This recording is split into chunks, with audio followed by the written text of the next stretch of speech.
Hello, today we will guide you through how to add VWAP on Thinkorswim.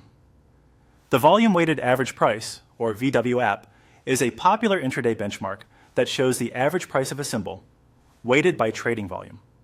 Traders often use it as a dynamic reference to gauge whether price is trading at a premium or discount to the session's activity. In this walkthrough, you'll see exactly how to display it on your chart quickly and cleanly.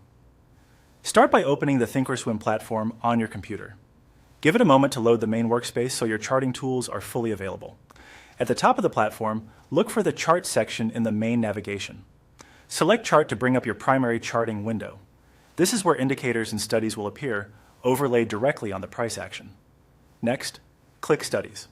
This opens the Studies panel where you can search and manage all available technical tools. If you already have other indicators running, don't worry. Adding VWAP won't remove them.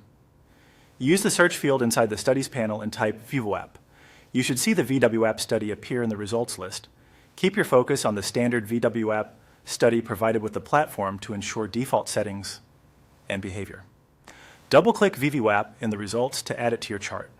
The study will load automatically and you'll notice a central VWAP line along with optional upper and lower bands that represent standard deviation envelopes around that average.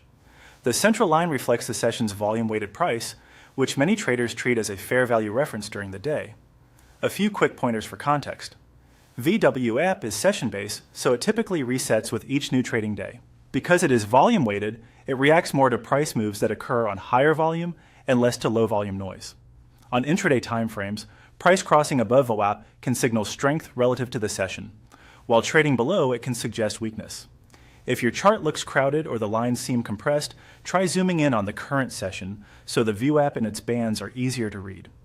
It will stay applied to the chart you're using, so when you change symbols, VWAP updates automatically and continues plotting in real time. It follows your current time frame, making it especially useful on intraday charts where session context matters most, though you'll still see it on higher intervals. That's all there is to it. You've opened Thinkorswim, gone to your chart, accessed Studies, searched for VWAP, and added it with a quick double click. Thanks for following along, and happy charting.